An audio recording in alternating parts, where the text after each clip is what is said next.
The top stories tonight in Y News. President Ferdinand Marcos Jr. urged member countries of the Association of Southeast Asian Nations to call on developing countries to strengthen their commitment to climate action. The Department of Justice reveals formation of teams that would monitor the rice price caps being implemented by the government. Dismissed police and cyclists face lawmakers as they testified before the Senate Committee on Public Order and Dangerous Drugs on its inquiry on the gun-toting incident in Quezon City.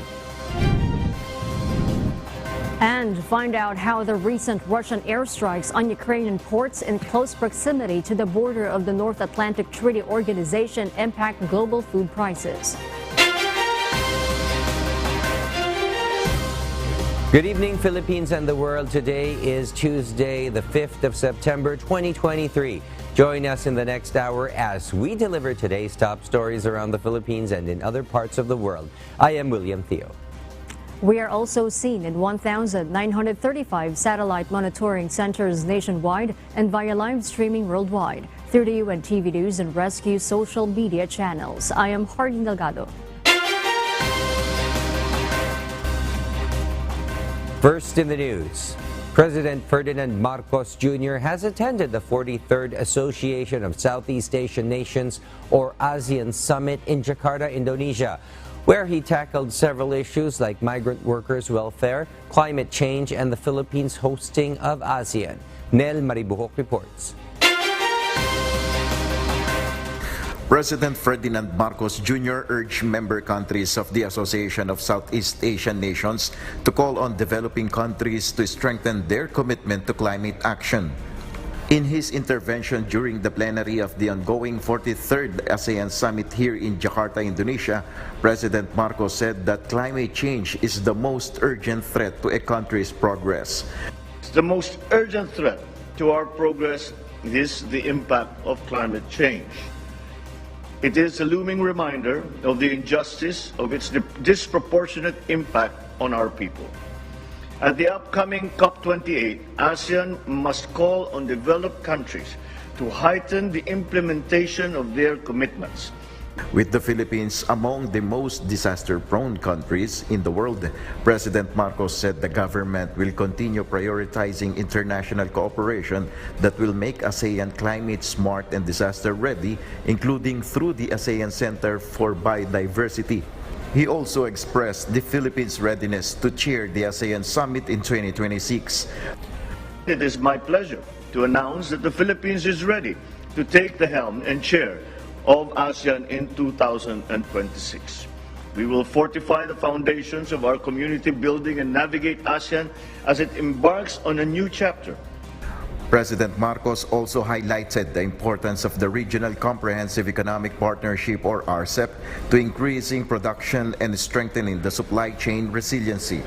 Nel Maribuhok, UNTV News and Rescue. We serve the people, we give glory to God.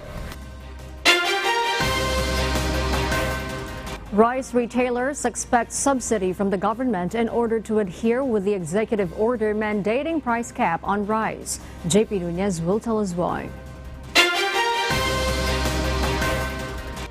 Rice retailers in public markets in Metro Manila lowered their price in order to adhere to the Executive Order number 39 mandating price ceiling on rice starting today, September 5.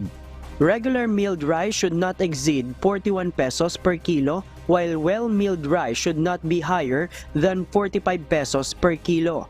In Agora Market in San Juan City and in Mega Q-Mart in Quezon City, rice supply of retailers which should be sold for around 50 pesos per kilo has been dropped to 45 pesos per kilo. According to some retailers, the price ceiling would literally translate to a loss on their income. However, they were pushed to sell their supply and adhere to the government's mandate as they expect subsidy. Pag may dumating kaming stock kahit mataas, iba 45 namin dahil sa subsidize naman ng city government. Sabi naman po ni President BBM, ma'am, di ba mayroong assistance sa DTI na may makukuha kami na kung ikaw alulugin na tindahan, pwedeng maibalik sa amin. In Quezon City, Mayor Joy Belmonte said there are around 1,300 retailers across their city which will be subsidized. Huwag silang matakot na kung hindi nila kaya ay sila ipapakulong o kaya bibigyan ng mga parusa. Wala pong ganyang usapin. But we will make sure that all of them will be given some assistance. Meanwhile, Department of Agriculture defended the price cap as it was studied carefully before it was recommended to President Ferdinand Bongbong Marcos Jr. Ito po ay pinag-aralan at in-average at nakita po natin sa pag-aaral ng value chain na yun po ang nararapat na presyo na dapat ay nasa merkado. JP Nunez, UNTV, News and Rescue. We serve the people, we give glory to God.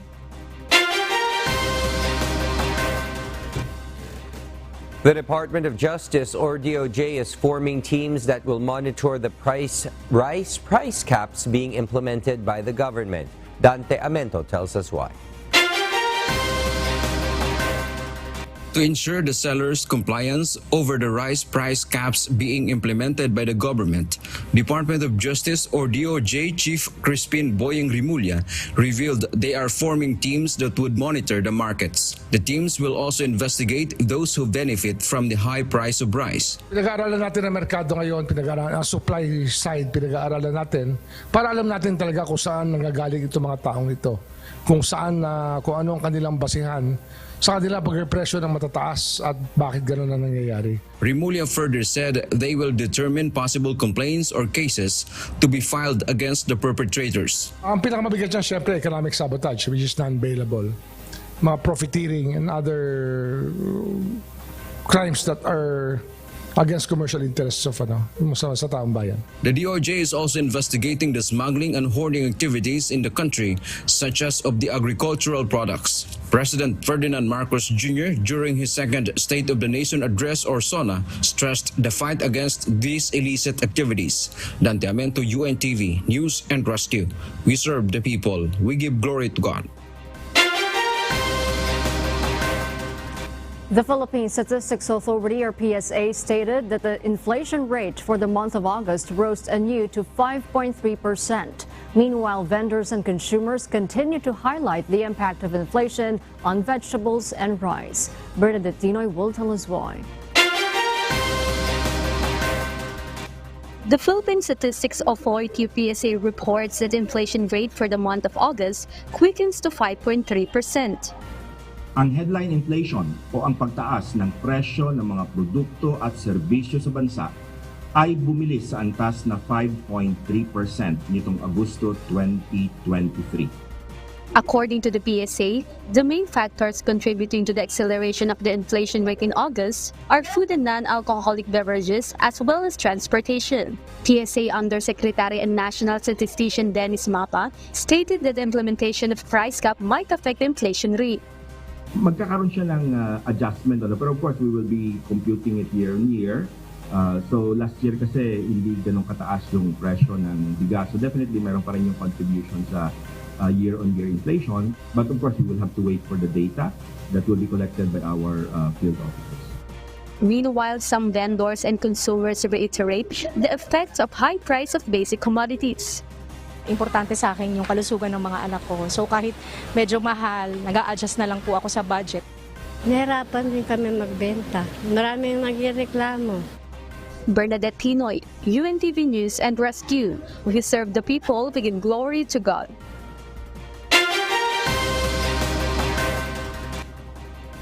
The Commission on Human Rights appeals to Congress for additional funds to assist the victims of human rights abuse. Meanwhile, CHR is ready to communicate with the International Criminal Court, or ICC, on the extrajudicial killings under the administration of former President Rodrigo Duterte.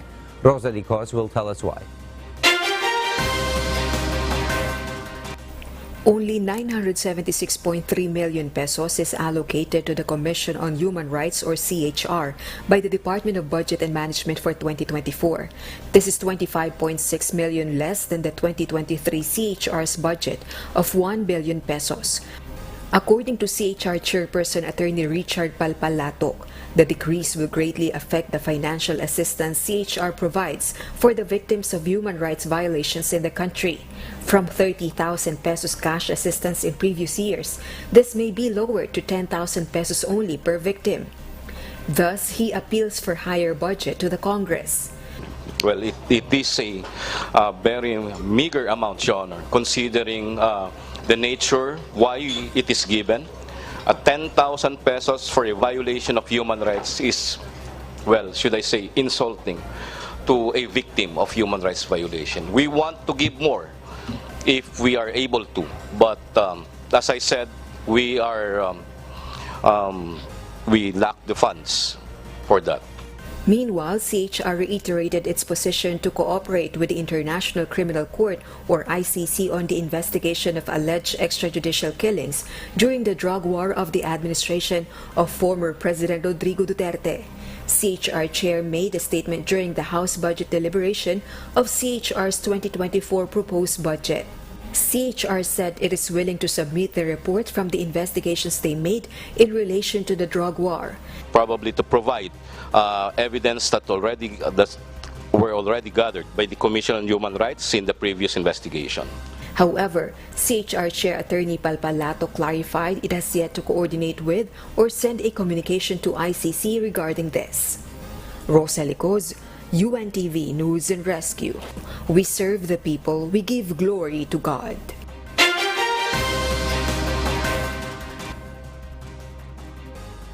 And for the news abroad, ahead of discussions aimed at reestablishing a grain trade agreement, Russia conducts airstrikes on Ukrainian ports in close proximity to NATO's border. Annie Manzilio will give us the details why live.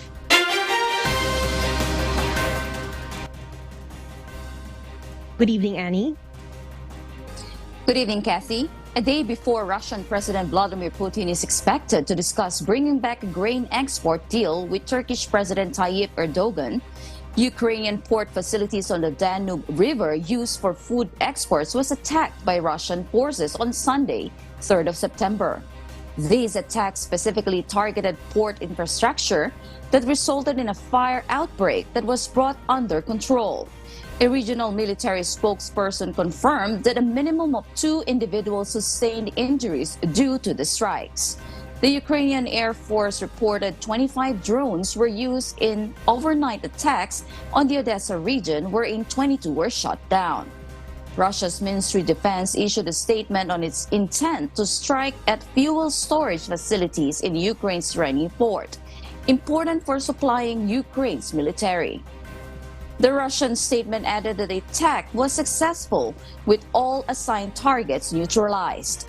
This attack occurred in close proximity to North Atlantic Treaty Organization, or NATO member Romania, prompting a rapid stern condemnation from the Romanian Ministry of Defense. The ministry strongly denounced the attack as unjustified and in contradiction with established international humanitarian laws. Andriy Yermak, the aide to Ukrainian President Volodymyr Zelensky, accused the Kremlin of pursuing a strategy aimed at generating a food crisis through the attacks. He conveyed these concerns on Telegram messaging platform that Russian actions targeted port infrastructure in an attempt to incite a global food crisis and famine. These airstrikes represent Moscow's most recent efforts to disrupt Ukrainian shipping infrastructure. This has resulted in an escalation of worldwide food prices, prompting concerns about the ability of the world's poorest countries would struggle to feed their populations. Meanwhile, Erdogan, whose country controls access in and out of the Black Sea, helped broker the initial deal and become a mediator in attempting to get Russia to rejoin. He will be meeting up with Putin in the Black Sea resort city of Sochi on Monday, 11th of September, to discuss reviving the deal. Back to you, Kathy. Thank you, Annie Mancillo, reporting live from Singapore. We'll share more global stories with you later, but for now, back to you, Harleen. Thank you, Kathy. For those watching our live streaming on YouTube, please click the subscribe button you see on your screen and ring the bell for notification. You may also follow us on Facebook. The Senate will convene its Congressional Oversight Committee on the Use of Confidential and Intelligence Funds, or CIF. Senate President Juan Miguel Migzabiri says the meeting will be open for other senators. However, it will be done in an executive session as the use of intelligence funds involves national security and public safety. The Senate leader explains the committee will review the use of the CIF in the previous year to help them decide whether to allocate them in the next budget cycle. The Oversight Committee will be led by Zubiri, Senate Majority Leader Joel Villanueva, Senate Finance Committee Chairperson Sonny Angara, Senator Ronald De La Rosa, and Senate Minority Leader Aquilino Coco Pimentel. As the Senate launched its investigation over the viral road rage incident in Quezon City, the former cop apologizes over his actions against a cyclist and admits his wrongdoing. Harleen Delgado will tell us why. Dismissed police officer Wilfredo Gonzalez and cyclist Alan Bandiola faced lawmakers on Tuesday as they testified before the Senate Committee on Public Order and Dangerous Drugs on its inquiry on the gun-toting incident in Quezon City. The incident went viral after Gonzalez was caught on video assaulting and drawing a gun on Bandiola. However, Bandiola and Gonzalez recounted different versions of the incident. Bandiola says he tapped on the car 3 times to get Gonzalez's attention after the former cop entered the bike lane.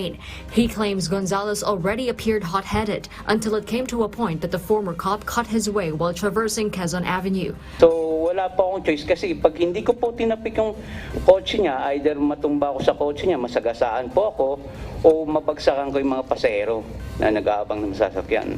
Nabangga ko na yung gilid ng kotse niya kasi alanganin na po, talagang padiretso na po ako eh. So ang nangyari po doon, lumabas na po si Mr. Gonzales, si Ginoong Gonzales.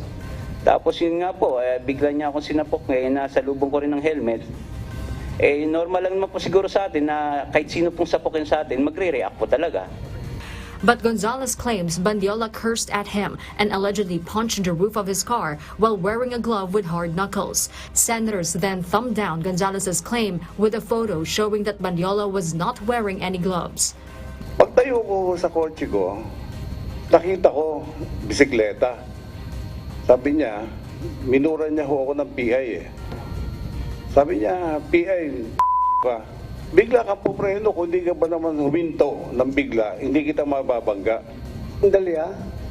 Nagsabi ka daw sa kanya ng Wala po akong sinabi. Wala po, Your Honor. Wala pa. Kung mayroon man pong bumangga sa kotse ni Ginoong Gonzales, malamang po hindi ako yun. Sinuntok niya po yung bubong ng kotse ko. Na nakagwantes po siya ng pang-motorsiklo, may mga knuckles po, yung plastic. Wala pa akong gloves. Ayun po, yun lang Mr. Chair. Kasi yun po sinabi ni Mr. Gonzales, may glove siya na may knuckle. Tinatanggal niya po nung dumating na po yung mobile. Kaya sabi ko nga, ano niya tinatanggal? Wala pang mobile yan, nagtututok. Akma ka pang bubunot eh, oo. Pag magsuot ka ng gloves na gano'n na may hard knuckles, tapos siklista ka, parang kang hindi mo magkailangan yan sa bisikleta. Pang motor yan. Your Honor, hindi po ako nagsisinungaling. Gonzalez apologizes, saying that he acted in self-defense. Humingi po ako ng kapatawaran sa nagawa ko. Sa lahat-lahat ng nagawa ko po mali. Wala po kaming ni Mr. Bandiola. Naghiwalay po kami na maayos. Ayoko na po magbaril. Ayan, very good. Sigo ba sa iyong pananaw, sa tingin mo ba dapat kang managot sa batas? Opo, may kasalanan po ako nagawa po. Inaamin ko po yun. Lawmakers also questioned the PNP as to why Gonzalez was able to obtain license to operate and permit to carry firearms despite him being a dismissed cop. Senator J.V. Ejercito believes Gonzalez has anger management problems after he revealed that the former cop faced various complaints in their village, including rape threat, robbery, obstruction, and frustrated homicide. All his cases were dismissed. So paglabas doon sa national police clearance niya, which dala-dala ko po ngayon, nakalagay doon, no record. So nabigyan na po siya ng license and so with the permit to carry.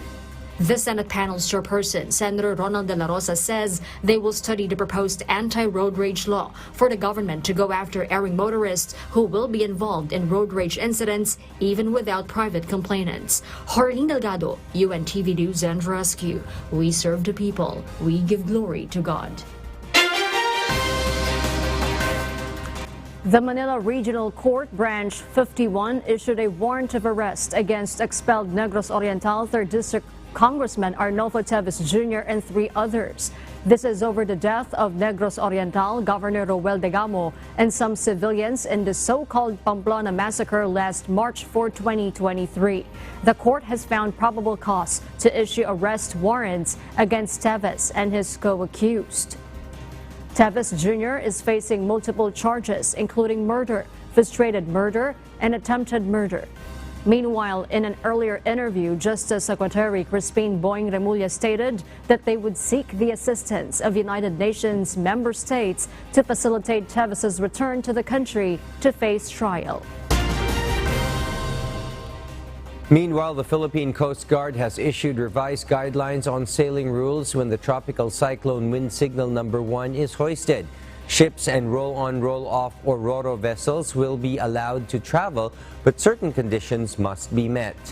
These guidelines are applicable only to the designated main supply routes and short-distance voyages, and the area should not be experiencing heavy rain, sea conditions must be calm, and ro-ro and supply vessels are limited to 50% capacity. Sailing will be permitted for up to 12 hours after TCWS number 1 is raised, and journeys can only commence at sunrise, with vessels required to arrive at their destination 30 minutes before sunset. These measures aim to address the issue of a large number of stranded passengers, vehicles, and essential commodities during tropical cyclone wind signal number 1, even when weather conditions are still favorable. Parating pa lang yung bagyo, pero typhoon signal number 1 na, wala pang epekto doon sa isang lokalidad, pero dahil nga may niraise na typhoon signal number 1, automatically kinancel na kagad natin yung biyahe. So by this policy, mas magiging flexible tayo. So ito, isang malaking policy ito, na isang pagbabago na magiging solusyon natin doon sa mga nagiging problema. So ang problema kasi kapag walang biyahe yung barko, even yung mga basic needs, mga basic commodities, hindi nakakarating. So doon sa mga ibang island municipalities natin. A Philippine Coast Guard or PCG officer drowned while conducting search and rescue operation in Tubao, La Union. Grace Flores will tell us why. Coast Guard Petty Officer 3rd Class Ponciano Nesperos, a member of the Special Operations Group Northwestern Luzon, was among those responded to a drowning incident in Sitio Daing, Barangay Halog, East, due to the prevailing bad weather in La Union. Nakareceive ang tropa ng tawag na may drowning incident sa Daing, Halog, East, Tubao, La Union, involving a 12-year-old grade 5 pupil. Kaya nag-dispatch sila ng one team ng Coast Guard Special Operations Group. Composed siya ng 3 diver at saka 2 Baywatch patrol. According to Legal Officer and Acting Public Information Officer, Coast Guard Joverus Junicio of Philippine Coast Guard, Nesperos was crossing a river to secure a safety line for his comrades when he lost balance and got swept away by raging water. Attempts were made to save him, but he was unconscious when recovered by the PCG search and rescue team. Nesperos was rushed to La Union Medical Center when he was declared dead on arrival by the doctors. Yung mga kasama niya, they called the rope para kunin si Dr. Nesperos, pero he was already unconscious nung naakon sa tubig. Nag-perform naman sila ng CPR habang hinihintay yung transportation papunta sa nearest na hospital natin. Kaso ayun, pagdating sa hospital, he was already on arrival. The PCG condoled with the family of Nesperos, who will be extended with all the appropriate assistance. They immediately informed his loved ones and continued coordination to provide the necessary assistance for them. Rescue operation doon sa batang reported na nalunod. As of now, terminated na po yung search and rescue. due to the inclement weather. Terminated by Mayor Fontania Piayas, yung mayor ng Tubao. Grace Flores, UNTV News and Rescue. We serve the people, we give glory to God.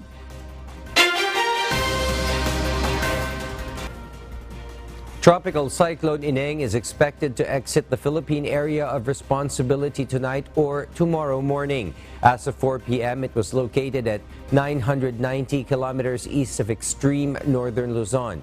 It is packing maximum sustained winds of 45 kilometers per hour and gustiness of up to 55 kilometers per hour. Ineng's trough would bring rains over Batangas, Abra, Apayao, Cagayan, and Isabela. Meanwhile, the southwest monsoon, enhanced by the southwest monsoon, will also bring rains over Pangasinan, Zambales, and Bataan. Occasional rains will prevail over the areas of Metro Manila, the rest of Ilocos region, Benguet, Pampanga, Bulacan, Rizal, Cavite, Batangas, and Occidental Mindoro. The Philippine National Police recorded 8 suspected election-related violence incidents for the barangay and Sangguniang Kabataan elections. PNP Public Information Office Acting Chief Police Colonel Jean Fajardo said the 8 suspected election-related violence incidents must undergo validation within 10 days by the Joint Peace and Security Coordinating Council. Fajardo added one of the suspected election-related violence incidents is already validated.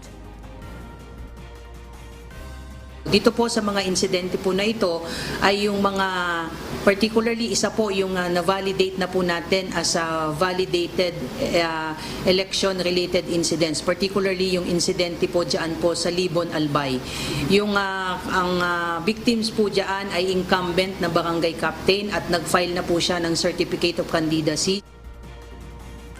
Meanwhile, PNP recorded 277 arrested gun ban violators since August 28. They also confiscated 169 small firearms and 4 light firearms on the Comelec checkpoint. In a shocking development, 2 suspects involved in the brutal killing of Barangay Chairman Erasmo Divino Hernandez of Poblacion Zone 10 in Taal, Batangas earlier today have been arrested and were taken into custody at approximately 4 p.m. in an operation at a cockpit arena in the nearby barangay of Halang within the said town. The incident occurred at 7 o'clock this morning when the suspects, who have not yet been named by authorities, gunned down Chairman Hernandez in front of the barangay hall. Chairman Hernandez sustained multiple gunshot wounds inflicted by a .45 caliber pistol. In a significant development, the authorities also recovered the motorcycle used by the suspects in their escape. This crucial piece of evidence is expected to play a vital role in building a case against the perpetrators. As the investigation continues, the motive behind this shocking act of violence remains unclear. Base sa mga follow-up namin, follow-up operation, nakita namin na pinasukan yung sabungan sa Barangay Halang. Yun yung pinasukan ng suspect. At the same time, nung nalaman namin yon sa aming follow-up, nung nalaman namin siya, ay nagbuo agad tayo ng team para ma-secure natin yung area.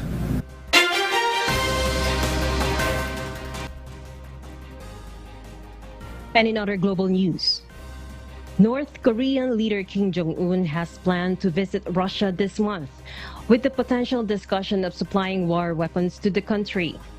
Paul Gachinalo will tell us why.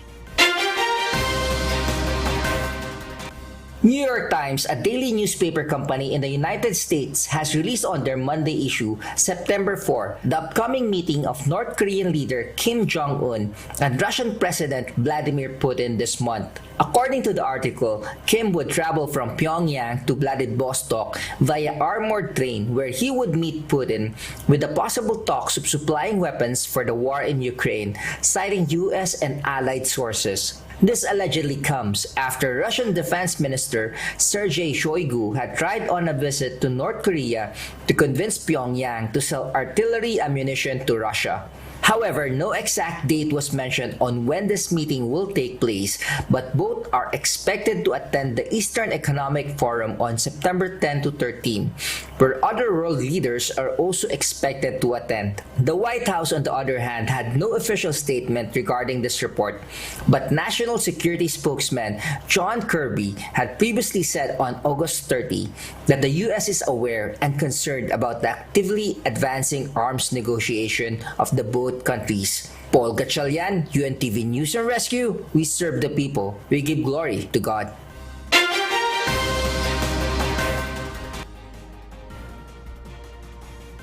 The 18th G20 summit, scheduled to run from September 9 to 10, will be the largest one on record, making it India's first time to do so, theming the event as "The World is One Family."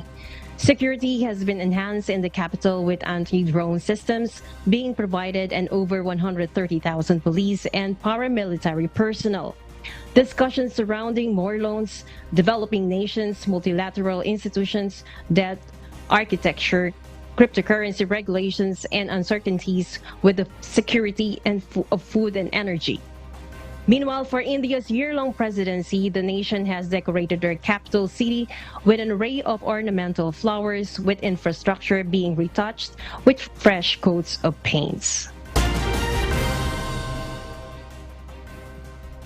And those are the reasons behind the news in other parts of the globe. I'm Kathy Navarro, live from Vietnam. Good evening. The Department of Health will no longer get more single-dose vaccines for COVID-19. According to the agency, monovalent vaccines in the country is almost depleted. Gladys Tuabi details why. Health Department says only Calabarzon region has monovalent vaccines left, with around 200,000 doses, and they might run out soon. The DOH suggests that local governments can collaborate with the private sector to purchase the said vaccine. Wala na kami kasing bibilhin. So, ang pwedeng mangyari dyan, kung sakaling dumulog sa kanila yung mga constituents nila, baka meron silang sariling budget, o kaya naman makikipag-ugnayan sila sa private sector. Kung may dumating na yung bivalent vaccine, ay pwedeng bilhin yun, hindi out of pocket mo mismo, kundi may nag-donate halimbawa sa local government, binili ng isang private organization halimbawa bilang social responsibility nila. Right now, the DOH has bivalent vaccines donated by Lithuania for healthcare workers, senior citizens, and adults with comorbidities as a first, second, and third booster shots. Out of 390,000 doses received, more than 359,318 have been used. Nire-review namin yung gamit at ng mga bakunang nauna ng dinonate ng Lithuania. Tinitingnan namin kung saang lugar at gaano karami pa yung kailangan nila doon. Halimbawa, maganda na yung vaccine coverage sa Metro Manila. Kung sakamaling tatanggap, mas hindi na namin dadalhin sa Metro Manila. Mas doon sa mga lugar na kung saan naging mababa yung vaccine coverage. The DOH also encourages vaccine manufacturers to apply for a certificate of product registration with the Food and Drug Administration. Gladys Tuabi, UNTV News and Rescue. We serve the people, we give glory to God.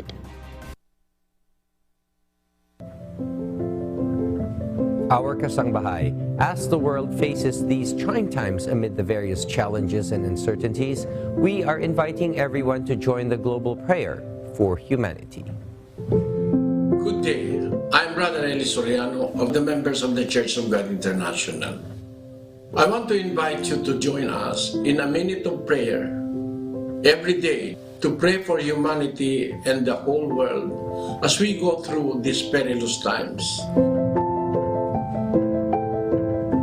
While safety measures like washing of hands and strengthening of our immune systems may help us through this horrible predicament, there is still no precaution or cure more powerful than God's mighty intervention.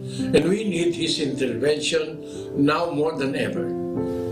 It doesn't matter what religion you are in or what denomination you belong. This is an invitation for all the people around the world who cares for the future of their family, friends, loved ones, and humanity as a whole. Everybody is welcome to pray with us. For more details, you can check out the description box below. Thank you very much, and I hope to hear from you soon. May God bless you.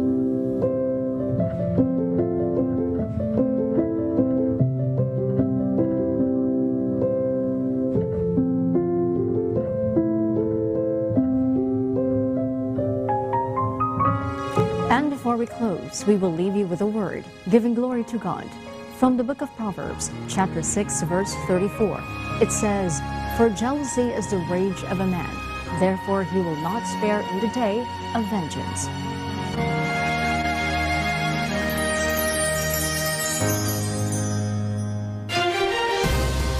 And those are the reasons behind the news, September 5, 2023.